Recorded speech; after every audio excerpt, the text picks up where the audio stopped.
Onetake.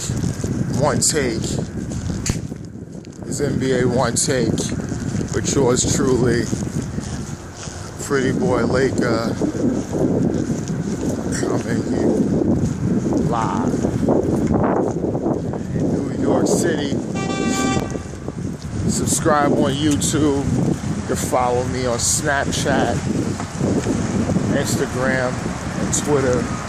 Everything at Pretty Boy Laker. Trademark.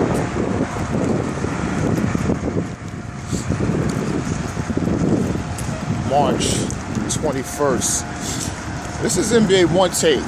Onetake for your head, Onetake for your brain.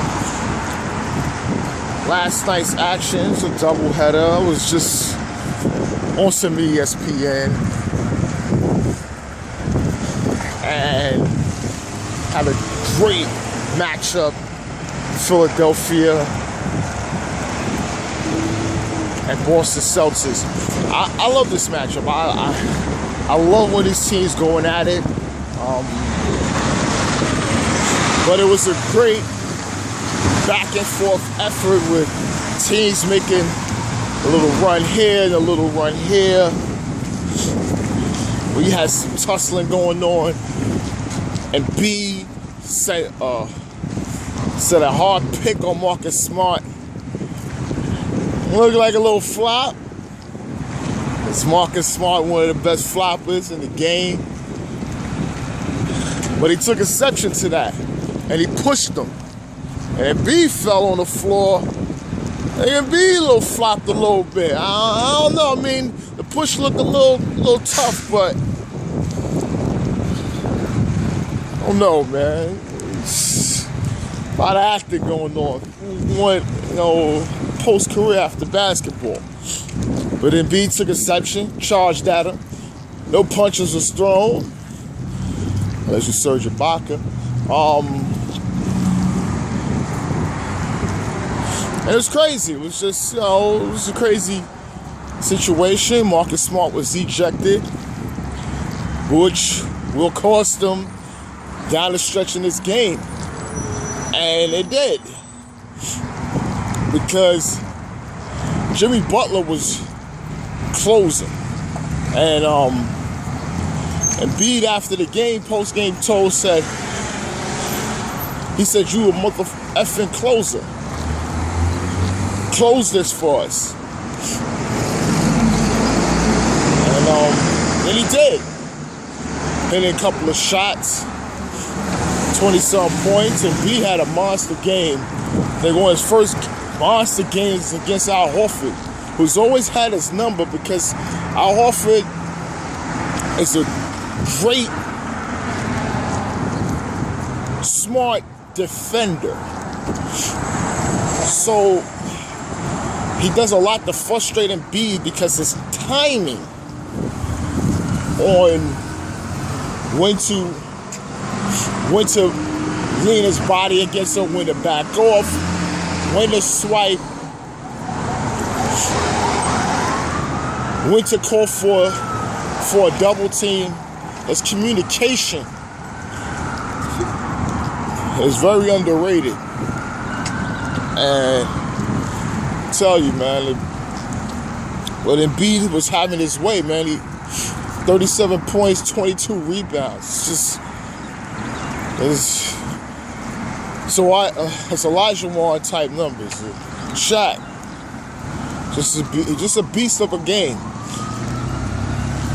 Kyrie, he's holding it down. He had a double-double. Terry Rozier coming off the bench had that spark. So they was isolated Embid every time. I think Rozier had a lot of layups over him. Seeing what Brad Stevens do, and Kyrie was doing the same. B did look a little tired out there, but he held it. He held it and gutted through the game. Ben Simmons, he played well. And Tobias Harris, he always been playing well. Redick, I think the whole starting five played exceptionally well for Philly. just imposing their will, per se.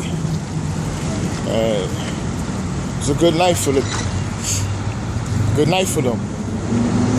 I think first win of the season versus Boston. It's just a rivalry, man. And we love it. I think I love that kind of grit and that. We know I don't really want those two teams to see each other in the first round. But that thing would be kind of special. But I think for the most part, how it's looking right now is Philly will possibly be the 3rd seed, whereas Boston will be playing Indiana in the first round. So that's that possible Milwaukee versus Boston 2nd round, and Philly will be taking on Toronto the 2nd round. Based on how you see it, unless we get upset. But I like it. I like the game. Speaking of Toronto, got a game last night. It's a doubleheader on ESPN. I had to watch it.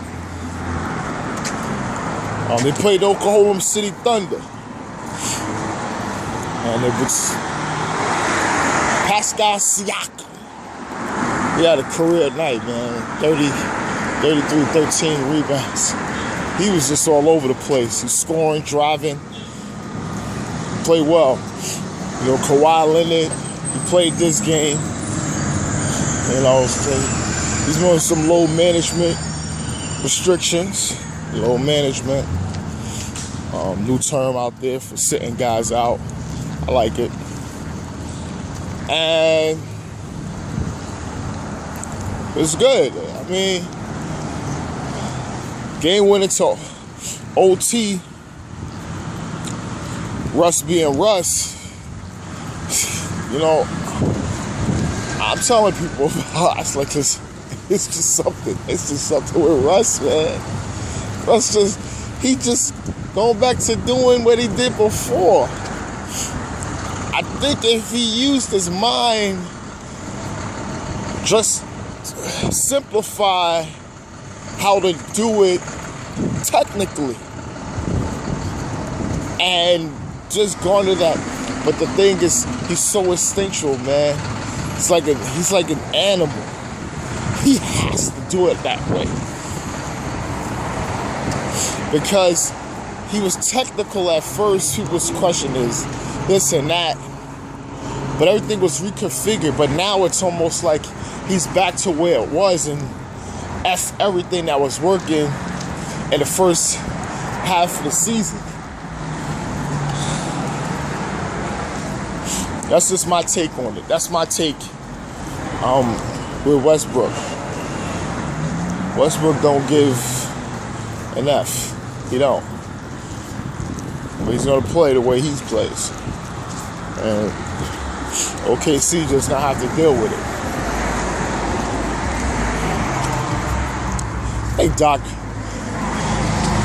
Rivers. He put that, him going to the Lakers to rest. He signed the extension with the Clippers, and the Clippers trust him. And he trusts the Clippers management. Because, you gotta see it this way.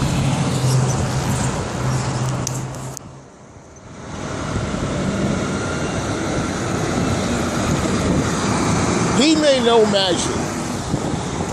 They got a cordial relationship, right?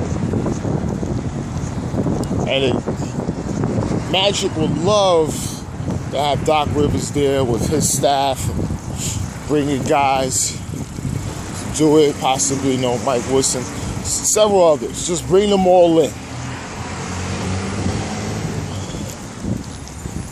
To play with the Lakers, to have LeBron James.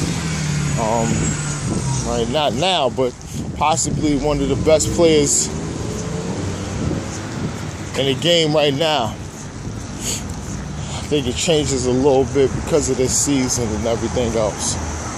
And it's just, LeBron James is looking human. But why would Doc Rivers go to the Lakers? Front office, and so what I told is somewhat of a mess. And not saying Magic is prioritizing certain things. He looks forward a lot to even get more details of the day-to-day operations, right?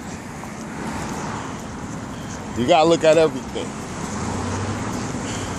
And he hasn't.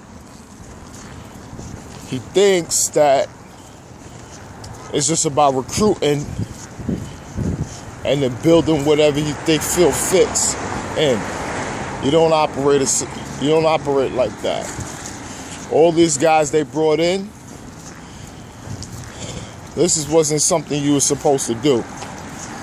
You had a plan, it failed, so you just signed quote-unquote knuckleheads off the street and filled out the roster hoping it all was going to click, because LeBron James last year said he needs playmakers on his team. So you got nothing but playmakers instead of stretching out the roster at the best of your abilities, even if you got to give someone a 2-year deal. You feel you could have done that, but you could give LeBron James a shot where he could have had veteran specialists on the team doing certain things.